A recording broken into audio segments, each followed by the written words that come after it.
Assalamualaikum warahmatullahi wabarakatuh. Om Swastiastu, salam harmoni. Apa kabar buat Bapak, Ibu, dan rekan-rekan semuanya? Mudah-mudahan sehat selalu. Salam hormat kami sampaikan kepada dosen pengampu mata kuliah filsafat, Bapak Dr. Inyomanti ke MSI, dan izinkan saya, Nita Rahmawati, dengan nomor induk mahasiswa 2529061004 untuk mempresentasikan ujian tengah semester filsafat pendidikan berupa studi kasus. Baik, kita mulai saja dengan studi kasus yang pertama mengenai hakikat filsafat dalam pendidikan. Seorang guru baru di sebuah sekolah menengah merasa kebingungan menentukan arah pembelajaran. Ia hanya mengikuti buku teks tanpa memahami mengapa suatu konsep penting diajarkan. Kepala sekolah kemudian menugaskannya mempelajari filsafat pendidikan agar lebih memahami makna dasar dari pengetahuan dan pengajaran. Yang menjadi pertanyaan, apa makna filsafat yang dapat membantu guru tersebut untuk memahami kembali tujuan, dasar, dan arah pendidikan? Jelaskan cabang filsafat serta karakteristik dari aspek ontologi, epistemologi, dan aksiologi dalam konteks kasus tersebut.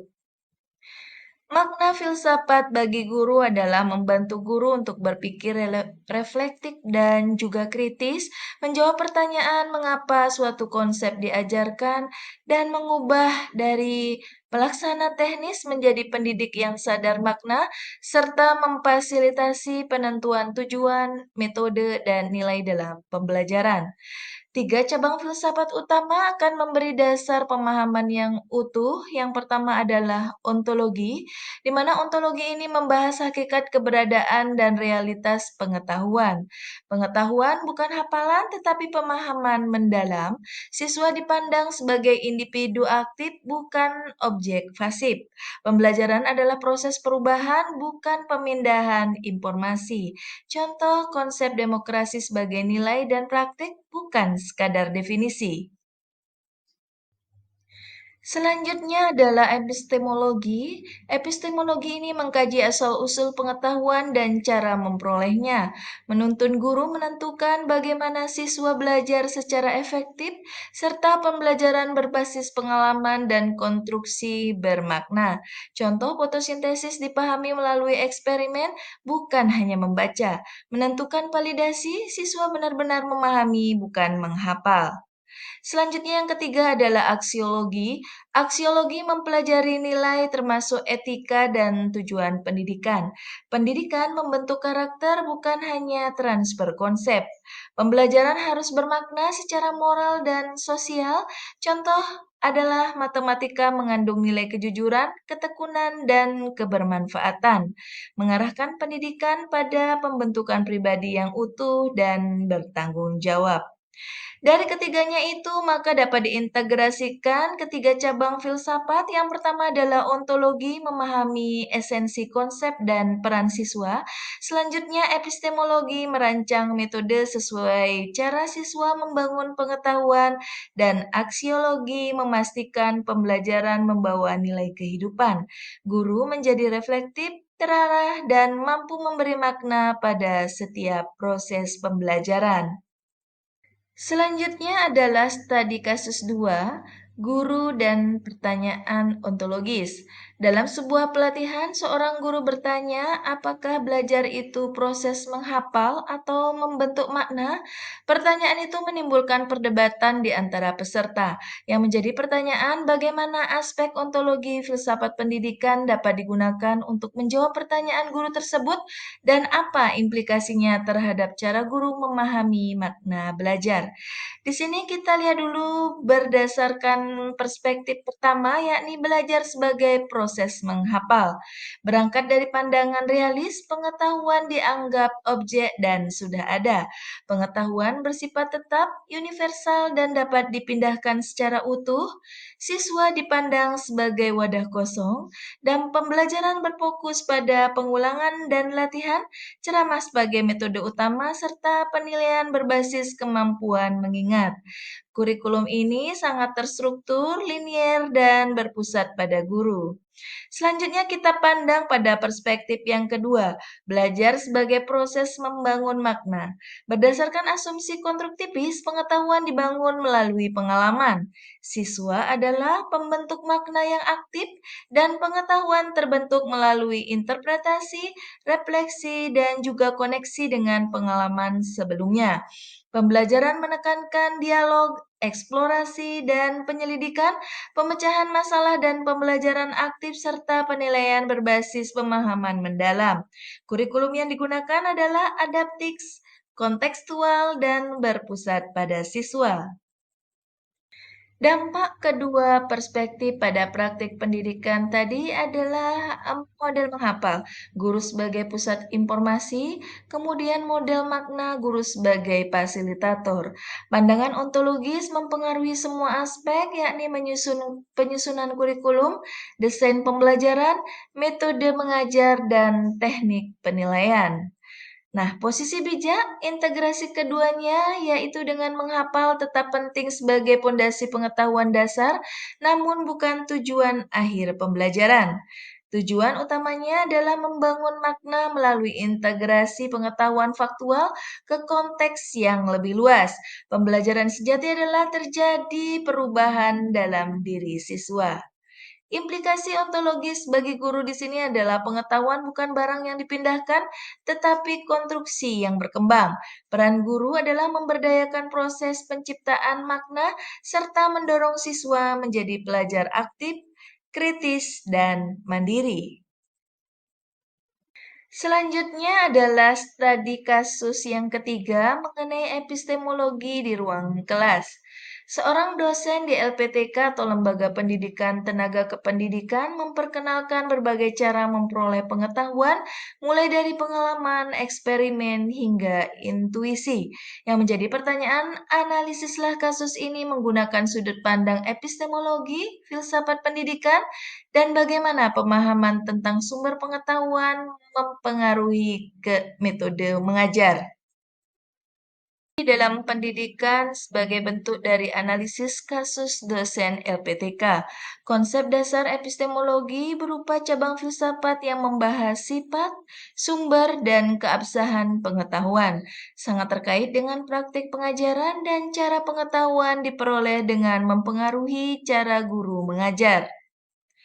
Nah, adapun yang menjadi teori sumber pengetahuan yang pertama adalah empirisme. Empirisme menyatakan bahwa pengetahuan berasal dari pengalaman indrawi dan pengamatan, kemudian mendasari pembelajaran berbasis pengalaman dan observasi. Kemudian ada rasionalisme yang menganggap bahwa pengetahuan diperoleh melalui akal dan logika, menekankan analisis, penalaran, dan pemikiran deduktif. Selanjutnya yang ketiga ada intuisionisme, yakni pengetahuan muncul melalui pemahaman langsung tanpa proses logis formal, mengekspresiasi refleksi, kreativitas, dan pemahaman menyeluruh. Yang keempat ada pragmatisme, yaitu pengetahuan didapat melalui tindakan, percobaan, dan uji coba praktis, mendorong belajar melalui praktik dan pemecahan masalah.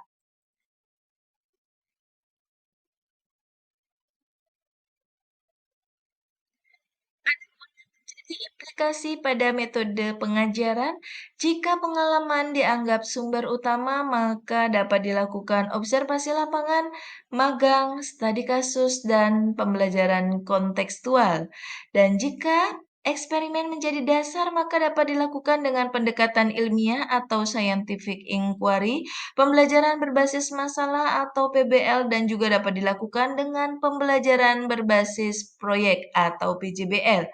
Dan jika intuisi dihargai, maka pembelajaran dapat dilakukan dengan pembelajaran seni, kemudian refleksi mendalam, dan eksplorasi kreatif. Adapun yang menjadi pengaruh terhadap gaya belajar dan penilaian, setiap teori mendukung gaya belajar yang berbeda. Visual atau kinestetik sangat berpengaruh pada pengalaman, kemudian analitis berpengaruh pada eksperimen dan logika, serta intuitif atau kreatif sangat dipengaruhi oleh refleksi dan seni. Jadi penilaian harus beragam, dapat berupa kinerja, portofolio, proyek, refleksi, dan bukan hanya tes tertulis. Peran epistemologi dalam pembentukan guru LPTK yakni dapat dilakukan dengan membentuk identitas profesional calon guru, membekali dengan beragam metode mengajar, membantu memilih teknik yang sesuai tujuan dan karakter siswa, serta menciptakan sikap intelektual yang terbuka, kritis, dan reflektif. Epistemologi sangat relevan dalam perencanaan dan implementasi pembelajaran. Pemahaman tentang sumber pengetahuan sangat mempengaruhi apa yang diajarkan, bagaimana mengajar, bagaimana menilai, dan pembelajaran menjadi proses pemberdayaan intelektual, bukan sekadar penyampaian informasi. Isu, moral, atau akademik akan membagi keduanya secara terpisah adalah penyederhanaan yang keliru. Semua keputusan kurikuler selalu mengandung nilai, dan fokus akademik pun membawa nilai-nilai tertentu, kompetisi, efisiensi, individualisme, dan hasil yang terukur. Kemudian yang menjadi tujuan pendidikan menurut aksiologi tidak hanya penguasaan akademik tetapi juga membentuk manusia yang utuh, cerdas, bermoral, berkarakter, dan peka terhadap nilai kemanusiaan. Nah, untuk pendidikan selalu mengandung nilai karena pilihan materi akan mencerminkan nilai, waktu yang dialokasikan akan mencerminkan prioritas, metode dan kompetensi sangat mencerminkan adanya orientasi nilai, serta pertanyaannya bukan harus mengandung nilai atau tidak, tetapi nilai apa yang menjadi dasar kurikulum. Menurut pandangan tokoh Aristoteles, pendidikan harus menumbuhkan kebajikan dan kebijaksanaan yang praktis. Kemudian menurut Paulo Freire, pendidikan harus membebaskan dan memanusiakan. Resiko jika moral diabaikan akan lahir individu cerdas tetapi tanpa karakter, akan juga muncul pengetahuan dapat disalahgunakan, dan kurikulum menjadi teknis tanpa orientasi etis. Kita tinjau kembali dalam aksiologi pada kurikulum. Integrasi nilai dalam pembelajaran dapat diwujudkan dalam moral bukan tambahan, tetapi inti pendidikan. Nilai yang harus hadir di setiap proses belajar akan belajar mengenai kejujuran, empati, dan tanggung jawab, serta keadilan, toleransi, dan integritas. Dan nilai tidak cukup diajarkan terpisah, tetapi harus terintegrasi dalam seluruh kegiatan belajar. Selanjutnya ada aksiologi dan tantangan zaman di mana kurikulum harus peka terhadap krisis lingkungan, ketidakadilan sosial polarisasi, dan juga dampak teknologi dan dehumanisasi. Pendidikan perlu membangun kesadaran kritis, kepedulian sosial, dan juga komitmen terhadap kesejahteraan masyarakat. Jadi di sini dapat disimpulkan bahwasanya kurikulum ideal akan menggabungkan prestasi akademik, pembentukan karakter moral, serta yang menjadi tujuan akhir adalah individu kompeten sekaligus bijak, sukses sekaligus bermakna, dan cerdas sekaligus berbukti kemanusiaan. Baik, kita lanjut pada inspirasional perspektif, dan investigasi yang merupakan studi kasus yang kelima, yakni filsafat sebagai inspirasi pendidikan, dapat diilustrasikan sebagai seorang kepala sekolah berupaya membangkitkan semangat guru-guru untuk terus berinovasi dengan mengatakan bahwa filsafat dapat menjadi sumber inspirasi. Yang menjadi pertanyaan adalah jelaskan bagaimana filsafat dapat mempengaruhi atau berperan sebagai inspirasional, perspektif, dan investigasi dalam membantu guru menghadapi perubahan dunia pendidikan yang cepat. Dan di sini fungsi filsafat dalam pendidikan adalah dilihat dari konteks kasus. Kepala sekolah menekankan filsafat sebagai sumber motivasi. Filsafat bukan teori abstrak, tetapi relevan langsung dengan praktik profesional guru. Membantu guru menghadapi kompleksitas, yakni perubahan pendidikan modern. Adapun tiga fungsi utama filsafat pendidikan, yang pertama adalah fungsi inspiratif. Di sini kita dilaksanakan atau diminta untuk menghidupkan visi, makna, dan tujuan pendidikan, mengembalikan motivasi guru ketika rutinitas yang sangat melelahkan, serta memberikan perspektif luas tentang peran guru bagi kemanusiaan.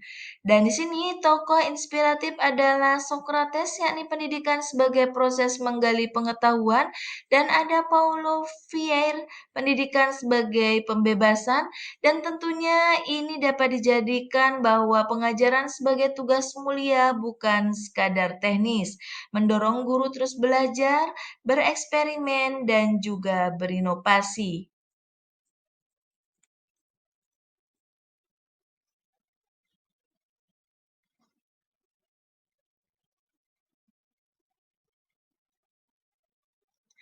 Selanjutnya, fungsi preskriptif, yakni memberikan panduan normatif tentang apa yang seharusnya dilakukan, serta membantu guru memilih metode, pendekatan, dan teknologi secara bijaksana, menjadi dasar untuk menilai apakah inovasi benar-benar relevan atau hanya tren, dan panduan etis dalam menghadapi digitalisasi pendidikan harus sudah dimiliki oleh semua stakeholder sekolah dan membantu memastikan keputusan pengajaran selaras dengan nilai dasar dan perkembangan holistik siswa.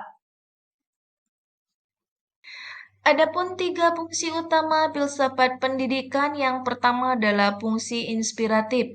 Di sini kita dilaksanakan atau diminta untuk menghidupkan visi, makna, dan tujuan pendidikan, mengembalikan motivasi guru ketika rutinitas yang sangat melelahkan, serta memberikan perspektif luas tentang peran guru bagi kemanusiaan.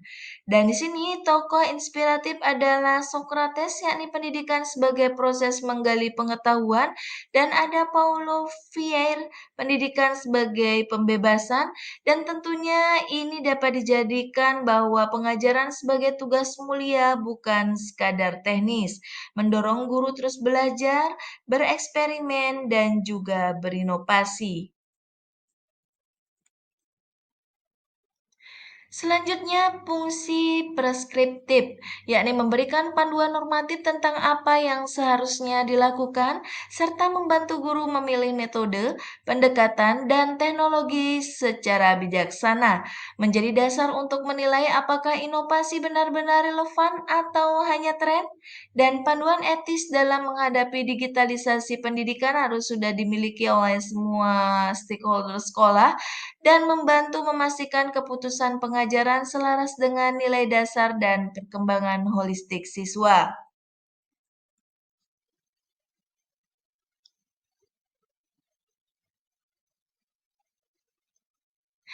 Baik, selanjutnya fungsi penyelidikan atau investigatif. Yang pertama adalah mendorong guru untuk berpikir kritis dan tidak menerima praktik apa adanya.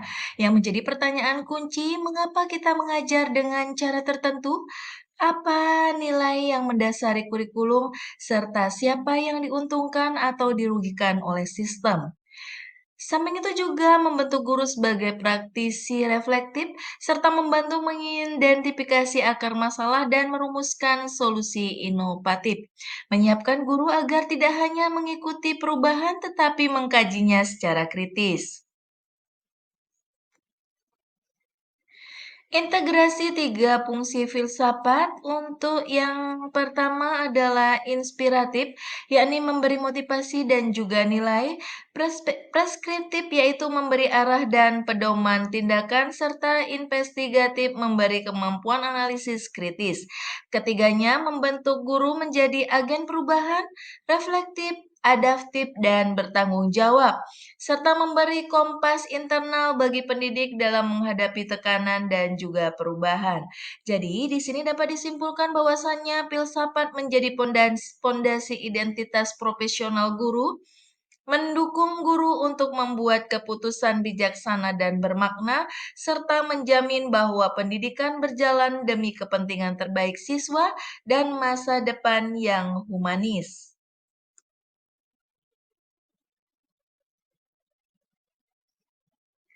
Selanjutnya pada studi kasus 6 yakni ideal PS real di sekolah. Sebuah sekolah merancang program sekolah impian dengan visi luhur, semua siswa menjadi manusia unggul secara moral dan intelektual. Namun di lapangan, keterbatasan sarana dan motivasi siswa membuat visi itu sulit untuk diwujudkan. Yang menjadi pertanyaan, bandingkan cara pandang idealisme dan realisme dalam menafsirkan masalah tersebut. Filsafat mana yang lebih relevan diterapkan dan mengapa? Hal ini merupakan analisis filsafat pendidikan dalam kasus sekolah impian, yakni perbandingan idealisme, realisme, dan sintesisnya. Yang menjadi latar belakang kasus di sini adalah kesenjangan antara visi sekolah dan realitas di lapangan, yang menjadi permasalahan fasilitas terbatas, motivasi belajar rendah, serta target sekolah terlalu tinggi. Di sini kita memunculkan pertanyaan filosofis, apakah ideal harus diubah atau kenyataan yang harus ditransformasi?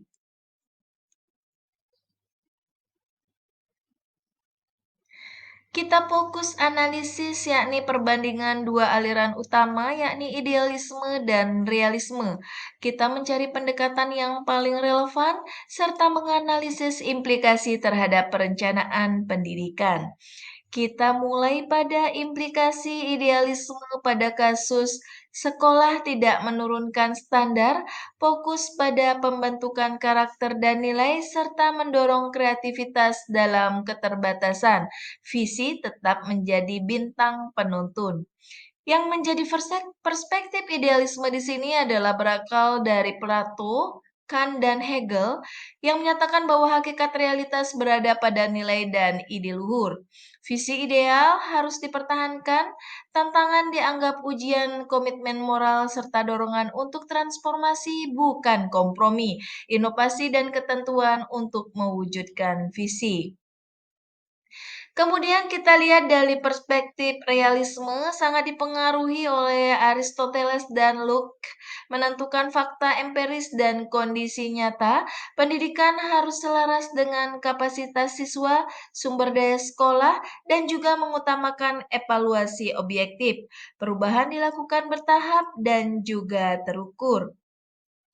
Implikasi realisme pada kasus perlu penyesuaian target agar realistis, penyusunan strategi berbasis data, serta menghindari visi yang tidak sesuai dengan kemampuan dan fokus pada penyelesaian masalah konkret.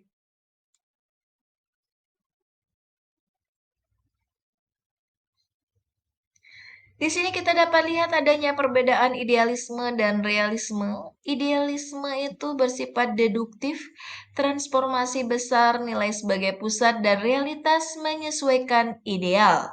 Sedangkan realisme bersifat induktif, perbaikan bertahap, fakta sebagai dasar, dan ideal menyesuaikan realitas. Sintesis realisme idealistik yakni kombinasi kekuatan idealisme dan realisme. Visi tetap dijaga sebagai arah jangka panjang, implementasi adaptif dan kontekstual. Strategi bertahap, realistis namun bernilai. Evaluasi berkelanjutan dan fleksibilitas. Penerapan sintesis pada sekolah impian yakni dengan memecah visi besar jadi target spesifik dan terukur, optimasi sumber daya dengan strategi kreatif, serta intervensi motivasi sesuai kebutuhan siswa. menggunakan siklus refleksi, evaluasi, dan juga perbaikan. Nilai inti sekolah tetap dipertahankan. Jadi di sini dapat disimpulkan bahwasannya kasus sekolah impian adalah dialog antara idealisme dan realisme, keduanya saling melengkapi bukan bertentangan. Pendekatan terbaik dilakukan dengan visi yang kuat dan strategi realistik. Pendidikan harus bermimpi dan mewujudkan mimpi melalui langkah terencana.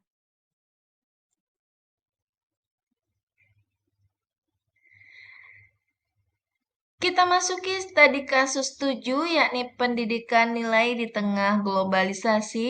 Di sini guru pendidikan agama di sekolah internasional merasa kesulitan menanamkan nilai-nilai spiritual di tengah arus budaya barat yang bebas.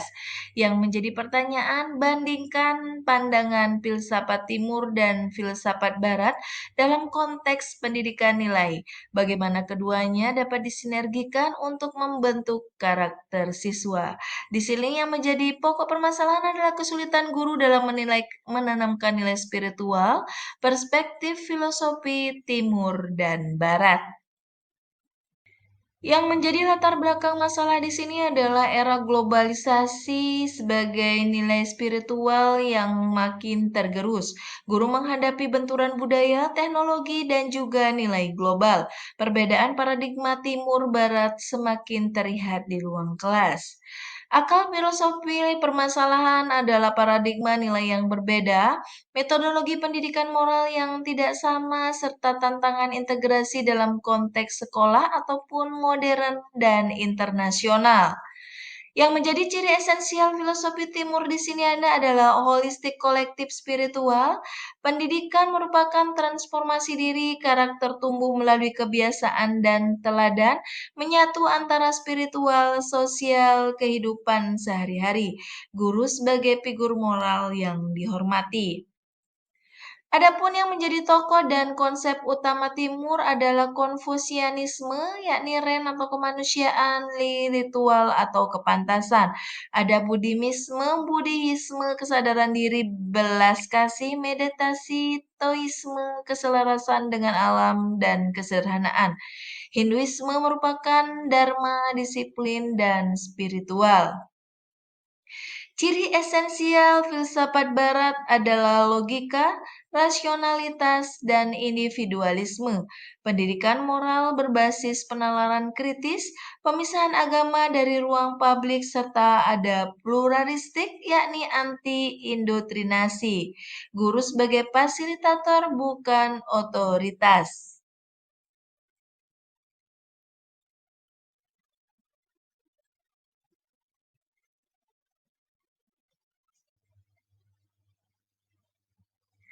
Tokoh dan konsep utama Barat, laki kebebasan individu, Kant menyatakan bahwa moralitas berdasarkan akal dan kewajiban.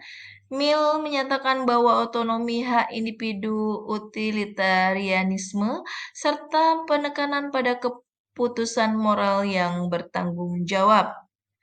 Titik benturan timur barat terletak pada keteladanan PS otonomi moral, kebiasaan spiritual PS argumentasi rasional, kolektivitas PS individualitas, serta guru sebagai panutan PS guru sebagai fasilitator.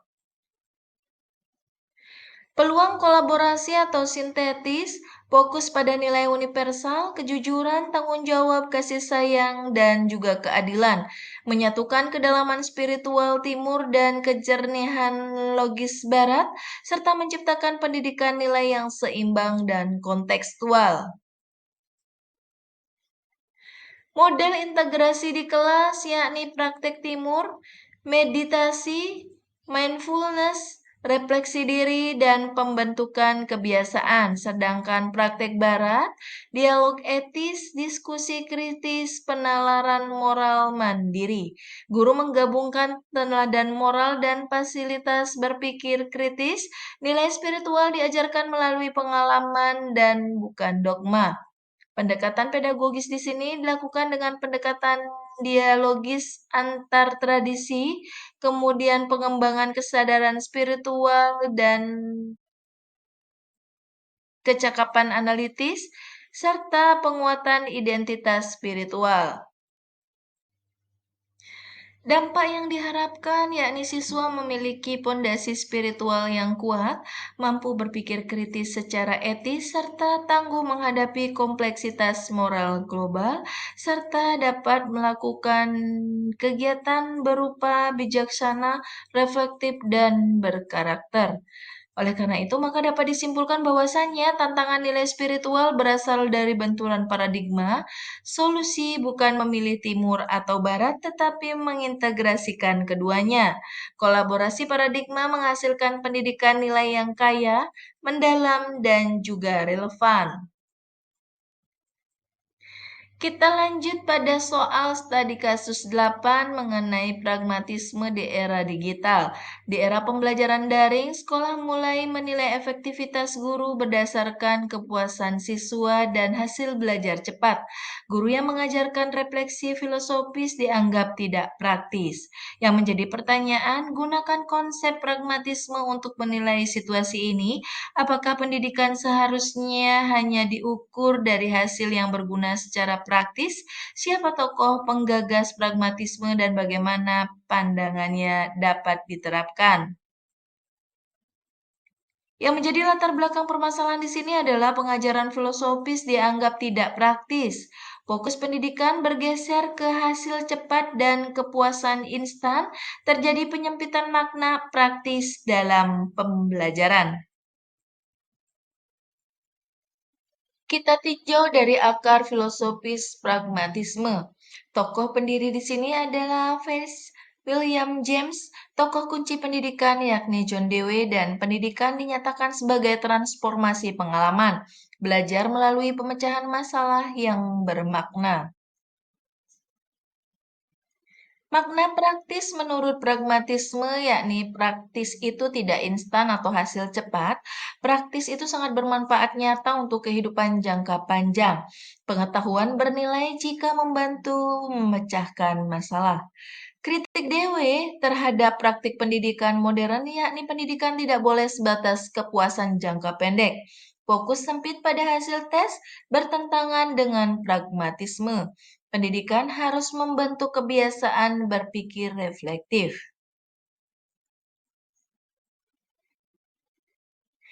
Peran refleksi filosofis dalam pragmatisme membentuk kemampuan bertanya dan menganalisis, menajamkan penalaran kritis dan pengambilan keputusan, serta menyiapkan siswa menghadapi situasi kompleks yang berubah cepat. Nilainya jangka panjang meski tidak terlihat instan. Pragmatisme dan pertumbuhan siswa, yakni pendidikan sebagai bentuk proses pertumbuhan berkelanjutan, hasil penting bukan hanya eksternal tetapi perkembangan internal, tantangan bermakna memberikan kepuasan belajar yang lebih sejati. Relevansi di era digital dapat dilihat bahwa pembelajaran digital harus mendorong penelitian, kolaborasi problem-based, dan refleksi kritis. Teknologi bukan sekadar mempercepat penyampaian informasi. Selanjutnya adalah evaluasi pengajar dalam perspektif pragmatisme. Di sini tidak cukup hanya menilai dari kepuasan siswa, tapi harus menilai rasa ingin tahu yang ditumbuhkan, kemampuan berpikir kritis, sikap belajar jangka panjang, serta ketahanan intelektual siswa. Dimensi demokratis dalam pragmatisme DW dinyatakan bahwa pendidikan harus mempersiapkan warga demokratis yang cerdas. Refleksi filosofis diperlukan untuk menilai nilai dan kebijakan, kemampuan kolaborasi dan penilaian etis menjadi inti pendidikan. Di sini dapat disimpulkan bahwasannya penyempitan makna atau praktis adalah kesalahpahaman besar. Pragmatisme sejati menghargai proses, refleksi, dan juga pertumbuhan. Pemikiran filosofi sangat praktis dalam arti pragmatis yang sesungguhnya, melatih siswa menjadi adaptif, reflektif, kritis, dan bijaksana. Studi kasus yang kesembilan adalah pembelajaran berbasis masalah. Sebuah universitas menerapkan problem based learning atau PBL dengan tujuan menumbuhkan kemampuan berpikir kritis. Dosen menekankan bahwa teori hanya penting jika dapat diterapkan untuk memecahkan masalah nyata. Yang menjadi pertanyaan adalah analisis penerapan PBL tersebut berdasarkan filsafat pragmatisme. Bagaimana prinsip kebenaran berdasarkan kebergunaan mendukung pendekatan ini dalam pendidikan modern. Ini merupakan implementasi PBL dalam perspektif pragmatisme pada pendidikan tinggi. Konsep dasar pragmatisme berasal dari Vers, James, dan Dewey. Kebenaran bersifat fungsional, berubah, dan kontekstual. Ide dianggap benar bila menghasilkan efek praktis, sedangkan pengetahuan merupakan alat untuk bertindak dan memecahkan masalah. Pragmatisme dalam pendidikan atau DW, belajar melalui pengalaman dan tindakan, pemikiran reflektif sebagai inti proses belajar, dan pendidikan sebagai proses pertumbuhan berkelanjutan. Pengetahuan bermakna bila terkait kehidupan nyata. Kesesuaian PBL dengan pragmatisme, masalah nyata sebagai titik awal belajar, fokus pada penyelidikan dan solusi, bukan hafalan teori. Pengetahuan diuji melalui penerapan serta menumbuhkan fleksibilitas, adaptasi, dan relevansi. PBL sebagai implementasi kebenaran yang berfungsi, teori dipahami melalui penggunaannya dalam masalah autentik. Mahasiswa belajar menilai ide berdasarkan dampak praktis serta menggeser pembelajaran dari knowing ke doing dan solving.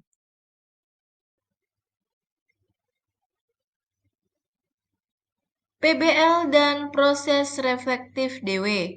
Tahapan DW mengidentifikasi masalah, analisis situasi, hipotesis, menilai konsekuensi, mencoba solusi, dan PBL mengikuti seluruh siklus ini secara sistematis. Dimensi demokratis dalam PBL yakni bekerja kelompok sebagai praktik demokrasi mini, diskusi, negosiasi makna, dan berbagai perspektif, menumbuhkan empati, komunikasi, dan juga kolaborasi, persiapan untuk berpartisipasi masyarakat demokratis. Pengetahuan bersifat kontekstual, tidak ada solusi tunggal yang berlaku universal. Pendekatan dipilih sesuai situasi, melatih mahasiswa berpikir kreatif dan kontekstual relevan untuk dunia modern yang kompleks. Kesalahpahaman umum tentang kebergunaan, yakni pragmatisme tidak sama dengan solusi cepat dan praktis jangka pendek.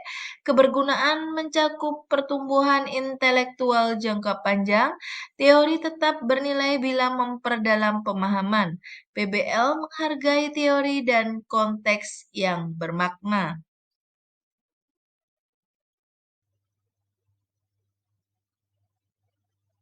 Peran PBL dalam pengembangan mahasiswa yakni kemampuan berpikir kritis dan reflektif, kemampuan memecahkan masalah kompleks, integrasi lintas disiplin, dan penguatan literasi kolaboratif dan komunikasi, adaptif terhadap perubahan dan ketidakpastian.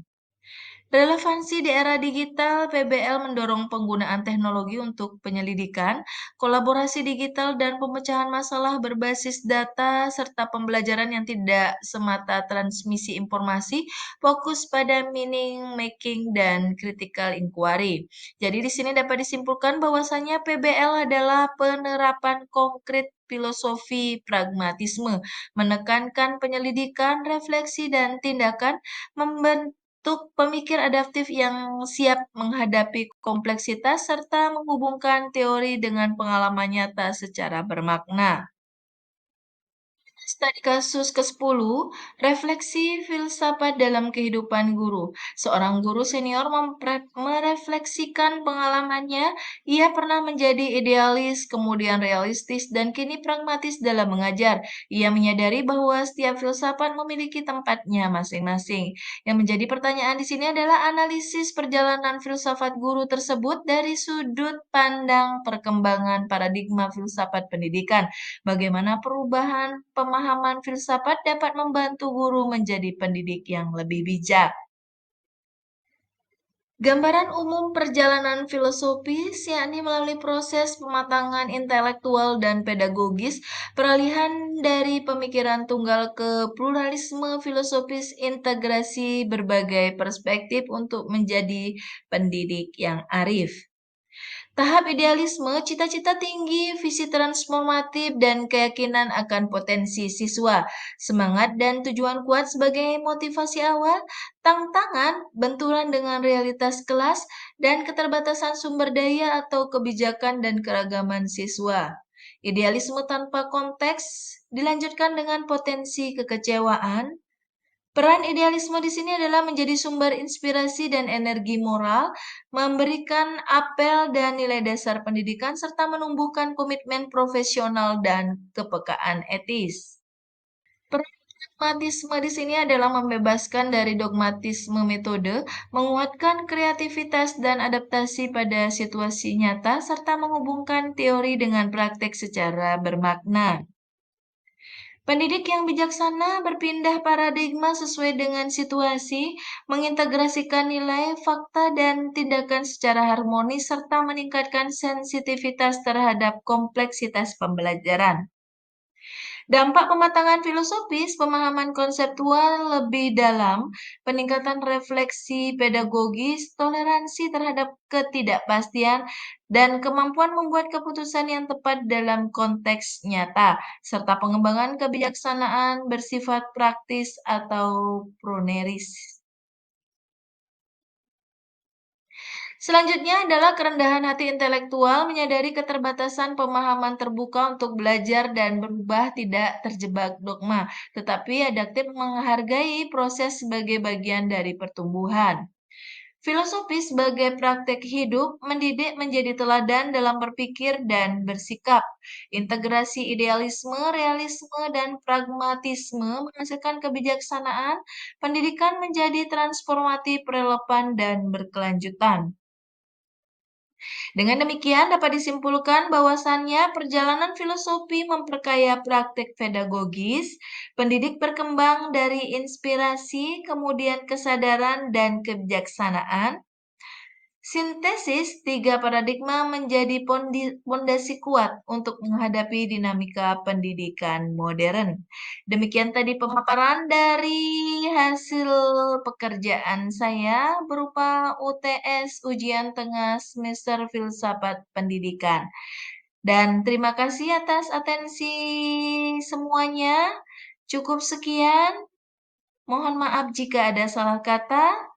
Wassalamualaikum warahmatullahi wabarakatuh. Om Santi Santi Santi.